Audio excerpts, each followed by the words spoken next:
The more experience you have running games of Dungeons & Dragons and playing Dungeons & Dragons, I would say the more heavily you vet your players. Because experience is the best teacher, and we all learn lessons the hard way. I vet D&D players extra carefully for two reasons. One, because they're in my home, and two, because my free time is so limited, I can't afford to be playing a shitty game of Dungeons & Dragons or a game that I don't find fun or doesn't live up to my expectations. I don't have time to watch TV or play video games. I get to do one fun thing a week, and I choose Dungeons & Dragons. With that said, my vetting process is probably a little bit overkill. It's probably more than a lot of people, but I'll share some of it with you. I meet someone new online, I ask a lot of questions about their life, and I try to get to know them and see if they're a good fit, a good vibe with our table. And that step already rules out a bunch of people. Like if they're in a vastly different place in life, not gonna work. Now that is not a hard and fast rule for every table. There's plenty of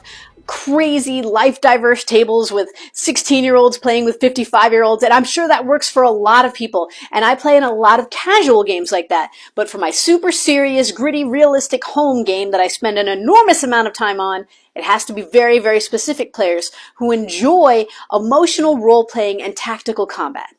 I don't run silly games. I run very serious games with silly moments. So I have to find the right players that vibe with that. So I ask a lot of questions about people's expectations for Dungeons & Dragons and their experiences, because at this particular home game, we don't have time to teach a new player.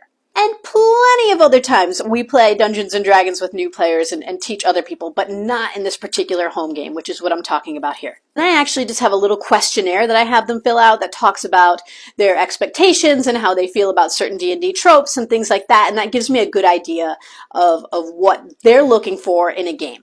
Because I might not be the right dungeon master for them either. I meet them at a pub or a bar with some members of my party, that way I'm not with them alone, and we all kind of feel out their vibe, and by that point they realize that we take this pretty seriously, and my players get to ask them any questions then as well. We all play a practice game, not at the bar, but back at the house. We play a practice game of Dungeons & Dragons with them, a little one-shot, and we all make sure we all feel it.